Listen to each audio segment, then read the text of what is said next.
Hello and welcome to episode 5 of Stitched in Sweden. I'm Maria, your host, and you can find me on Ravelry and Instagram as mmonska. You can join our Ravelry group if you'd like. It's Stitched in Sweden over there, and you can find show notes for everything I mention in this episode, as well as the previous episodes over on the blog, which is stitchedinsweden.blogspot.com. So thank you to all of you who are joining me this week.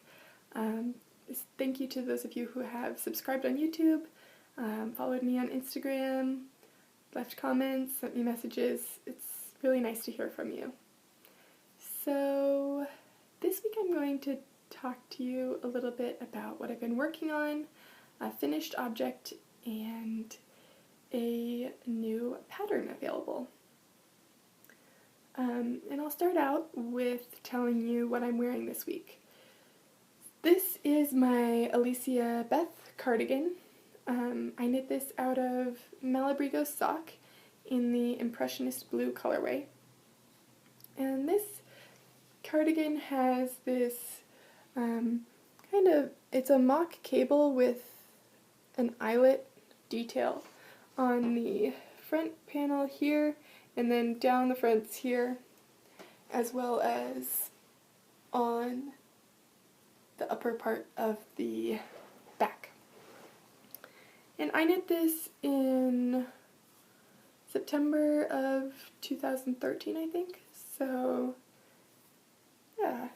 I think I forgot to say this is a pattern by Justina Lorkwaska.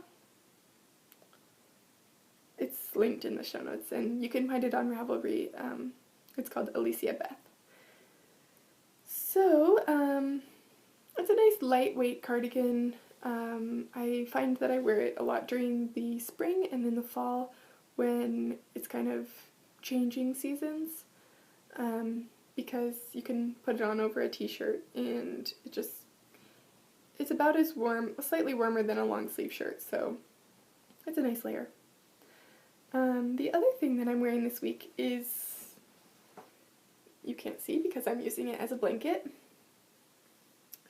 This is the Bridgewater shawl by Jared Flood, and I knit this out of Knit Picks Shadow Lace in the Bear colorway, and it's a huge rectangle, it's a huge rectangle with a knitted on border, this lace section.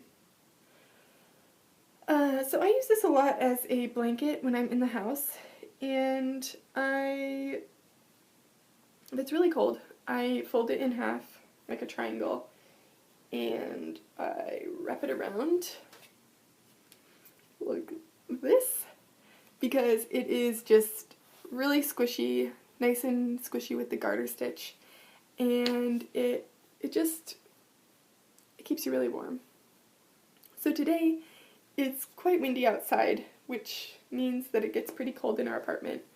So I am wearing this on my lap while I record and sitting next to the heater.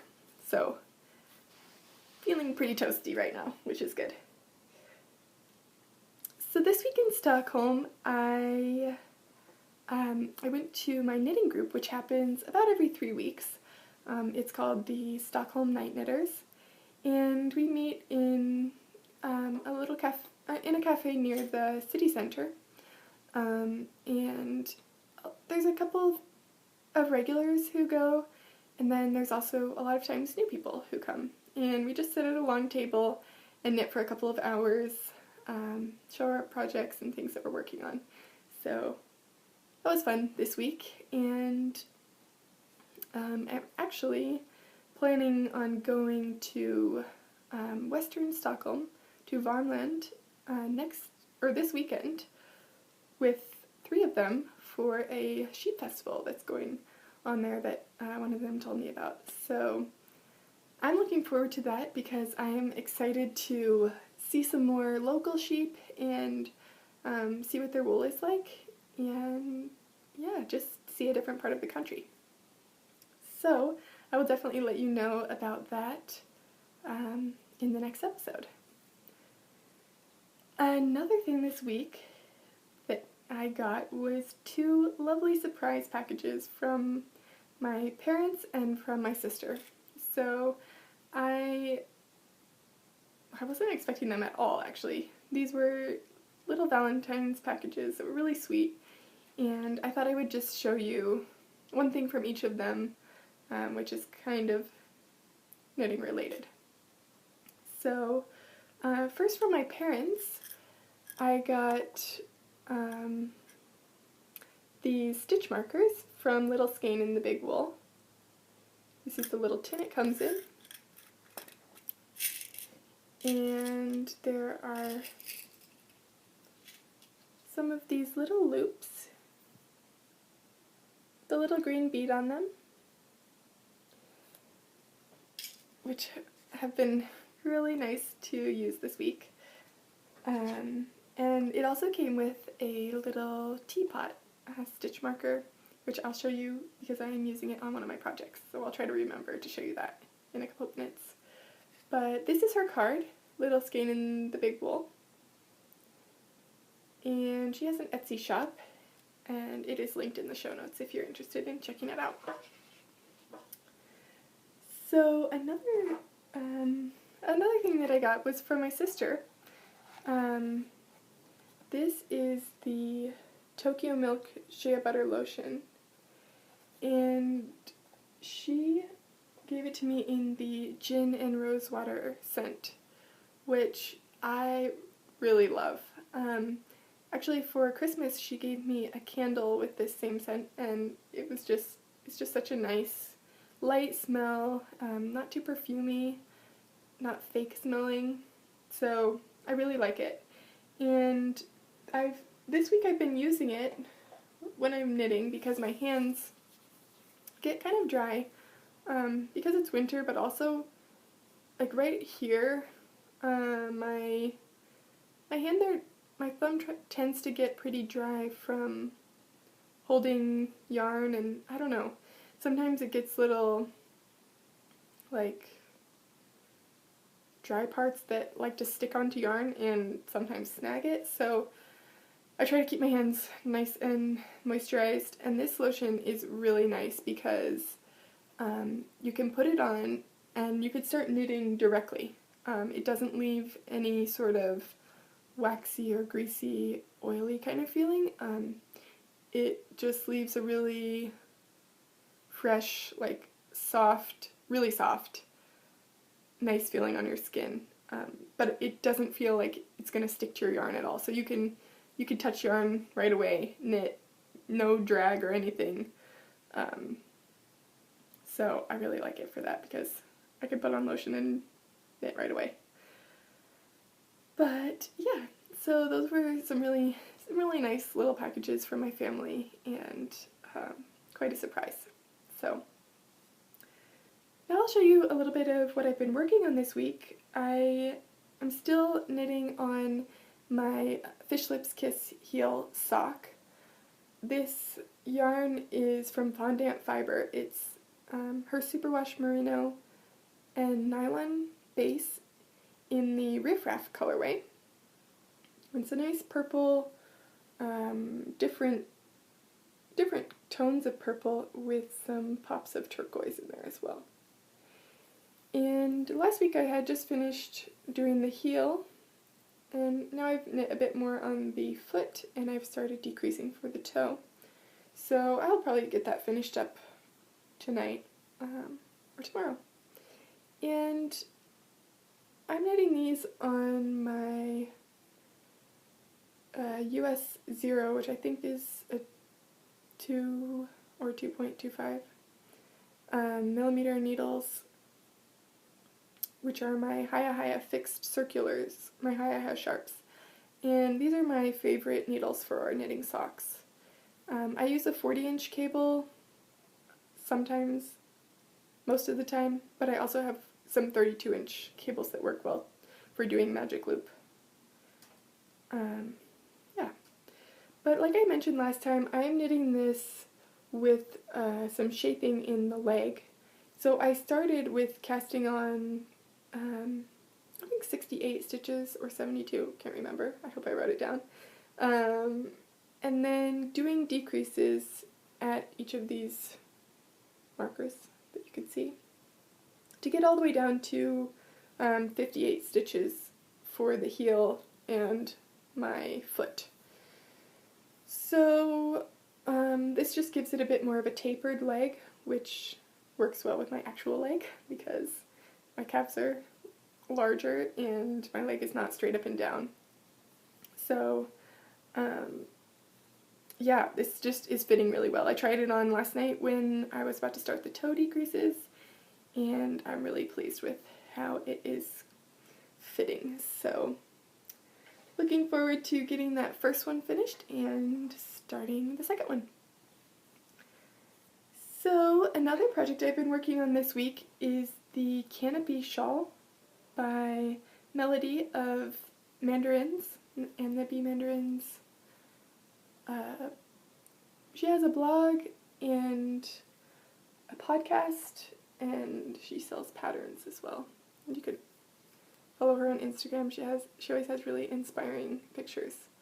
This is my canopy. I was about here last week, so I knit this last stockinette section, and I have just put in a lifeline, which is that pink yarn, if you could see that.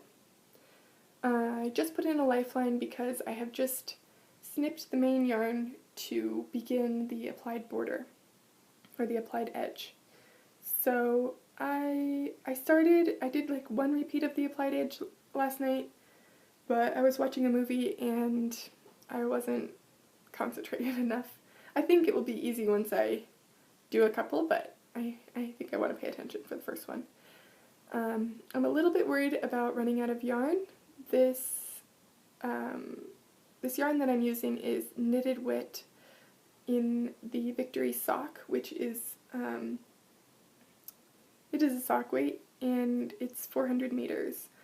The pattern calls for more than 400 meters in a sport weight yarn, so it's quite possible that I could run out of yarn. And if that happens, I am planning on using some of the leftover from my Whippoorwill shawl. This is Spark Story in their Tuffy Soft sock base. It's actually about that color. And it is the Luna Blue colorway. So I think this looks really nice together. This canopy shawl that I'm working, the yarn is pretty much gray, but it does have a purple feeling and some little specks of purple. So I think this yarn, which is purple but has a feeling of gray, will go nicely as the bottom edge if I need. So that's why I put in the lifeline there in case I need to rip out the edging and redo that with a different yarn. But that's coming along nicely and it's a lot of fun to work on. So I'll probably have that, well, I don't know, maybe I'll have that finished next week. We will see. But the other work in progress that I have been knitting on this week is the Clara Dress. And this is a pattern that I talked about last week. I mentioned that it was a somewhat controversial pattern because it's only available as a kit and it's unclear who the designing credits should go to. Or I think it's unclear. Because it is a traditional Norwegian design, and the person who gets the credit on Ravelry has made a slight modification and claimed it as her own, so I don't know. Anyway, there's a free version of the pattern available in English, and I have that linked in, I'll have it linked in this episode as well as last week if you're interested in it. But here is my other little stitch marker. This one is the little teapot. And it also has that little green bead. it's hard to see. It's really cute though. So I'm enjoying knitting this. This is my third time casting it on. The first time I only knit this seed stitch border and ripped it out because it was too big. The second time I knit about up to here and ripped it out because it was too big. And this time I think we've got a good size. Third time's a charm, hopefully. The pattern suggests casting on 140 stitches for the large size, which is what I did at first. I'm telling you this because there's a free version of the pattern available. Then I decided, okay, so I cast on the large size because my gauge was smaller than the pattern suggested. I decided it was too big, so I cast on the smaller size, which was to cast on 120 stitches. But that was also just too big, and I knit it for a while longer than I should have. I should have known that it was going to be too big a little bit earlier on, so I hadn't knit so much, but whatever. So I think this will be good. It will still make a nice full body of the dress, the skirt part, but we won't lose the baby in it. So yeah, I cast on 180 stitches. Each of these sections here is like 20 stitches, so you could kind of modify that way. That's my plan anyway.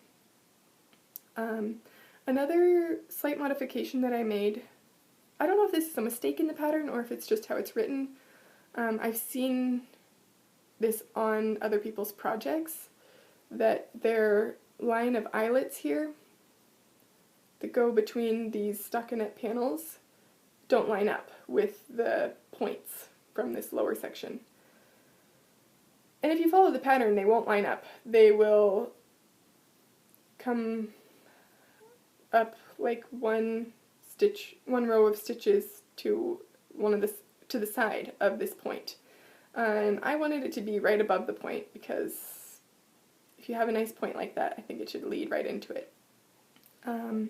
Basically what I did is at the beginning of the row where you start these eyelet columns, I just moved my stitch marker one forward so that the beginning of the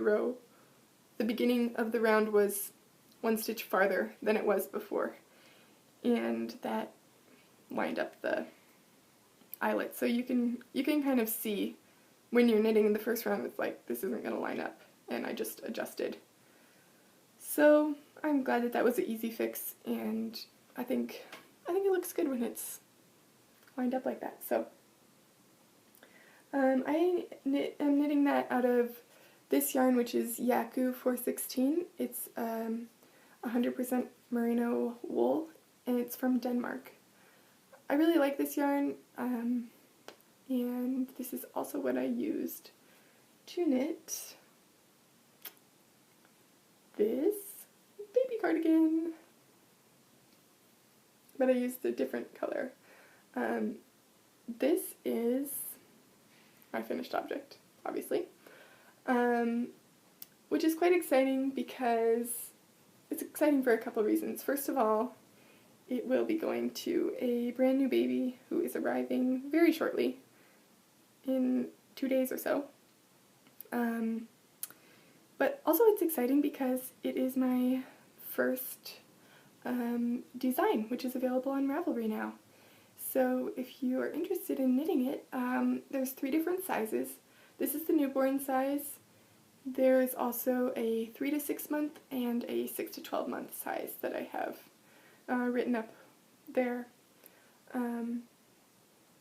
So this cardigan it's really soft. I really like how that yarn knits up and blocks. But this cardigan is knit from the bottom up, and the sleeves are attached, and then the yoke is worked and decreases with this little color work detail in there. And what was I going to say? It's worked flat. So a lot of times color work is worked in the round, which if I was doing an adult size sweater, I think even if I wanted it to be a cardigan, I would knit it in the round and then steek it. For this tiny little baby sweater, I didn't really want to learn to steek. So which is when you cut your knitting, so you could turn a pullover into a cardigan by cutting down the middle, carefully in a very specific way. Because usually you don't purl in colorwork, or it can be a little bit tricky. But this pattern only has, I think about, I don't know, 8 rows, 10 rows of colorwork. Just this little section right here. So yes, this section was a bit slower to knit because I had to pay attention, especially on the purl sides, but it's not very hard. So I don't think you should be intimidated by that. And I think it's a good way to try out doing that. Some of the other reasons why you might need to knit colorwork flat is if you want to put colorwork on the heel of a sock. If you're doing a heel flap for a sock, then you would need to know how to purl in colorwork. But yeah, so this is the Little Hearts pattern, and it is by me. It's available on Ravelry now. So if you're interested, go and check it out. I'll show you the inside too, because I think that's interesting to see. The floats are not very long because I caught it behind every third stitch in the middle of these heart sections. Just so there wouldn't be long sections where a little finger might get caught or just, pull on it. But yeah, it's really easy to do, and I would I would give colorwork a try because it's not that hard, and it leaves you with a really pretty result, I think. So I did 2 other techniques that were new to me for this cardigan. One was the bind off for the neck. I used the Icelandic bind off, which I heard about first on the A Playful Day podcast, which is an audio podcast. But I don't know if you're going to be able to see it so well. But basically, it leaves a really nice edge that works especially well with garter stitch, I think. Because it's a bit stretchy. It's not too firm. And it also, it's a little bit stretchy, but it's also still neat. So sometimes when I use a stretchy bind off, I find that the stitches are kind of wonky and it just doesn't leave a very nice finished edge. But the Icelandic bind off really does leave a nice edge, so I think I will definitely use that again in the future. Another new technique that I used on this cardigan was the way that I sewed on the buttons. In the past, I have sewn on buttons using the same yarn that I knit the cardigan with, and I just never know how to attach the yarn for the buttons. The back side gets messy. I don't know. So I was determined to find a better way to sew on buttons. And I did find a good tutorial, which is linked in the show notes, for how to sew on buttons with sewing thread. So an important thing when you add buttons to a knitted garment is that you give them a little bit of space. So you can see here, maybe, nope, maybe against my, that the button is raised up a little bit from the knitted fabric, and that allows there to be enough space for the other side to have the buttonhole go through and have the button still lie flat so it doesn't pull on your garment, which is really important when you have a thicker fabric like knitted fabric instead of just like cotton fabric for sewing a shirt. So that's called a shank, and if your button doesn't already have a built-in shank, then you need to make one by wrapping thread around the base of the button. So anyway, this tutorial basically is really good because it I feel like it's a really secure way to put on the buttons, and it also just leaves a really clean back, and I'm not worried about them falling off at all. And yeah, so I would definitely check that out. I will be using it from now on. And yeah, that's about it for Little Hearts. So I'm going to be entering that into Danny of Little Bobbin's Little Along, which she's having a knit along over in her group for anything small. So it could be just a small little knitted thing, or it could be for a small person, or a small amount of yarn. It just has to go with the Little Along theme. So that's it for my finished objects, except for past finished objects that I thought I would show you this week, because I know a lot of people are knitting the Birds of Happiness pattern by Sarah Elizabeth Kellner, and I have knit some as well, and I have attached them all onto this long mobile kind of thing. And it's a little bit hard to photograph because it's so tall and skinny, but I thought I would show you because it's just another way to put them together and hang them in a tall, skinny place to add a little interest there. So I have these hanging in our kitchen, just on a skinny space in the wall, and it just adds a little bit of color, and they're pretty cute. So yes, I have knit 7 of these. If you haven't seen this pattern, definitely check it out. It's a really neat pattern, how it knits up, because there's some short rows, and the short rows are really what makes this little detail here that kind of looks like a little wing for the bird, as well as the little eyes. My bird heads always turn out a little bit crooked, like they're looking to one side. I don't really know why that is. Probably because I pick up the head in the wrong place, but I don't really care, because I don't know, they're just cute. So that is my Bird of Happiness project, and I think that I want to knit a couple more of those, maybe out of some hand spun. It's just a fun way though to knit up some little leftovers and keep the yarn as a way of remembering it, especially if you're like giving the project away that you use the yarn for. So yeah, last week I talked about sewing on a ribbon onto Thomas's Timberline sweater, and I haven't done that yet, but I think I'll do that probably this week, and I will let you know how that turned out. So I think that is about it for this week. I will let you know how the Sheep Festival is. I'll try to take a lot of pictures and hopefully find some nice local wool that I can share with you next week. So I hope you have a really great week and get to spend a lot of time knitting. So until next week, happy knitting.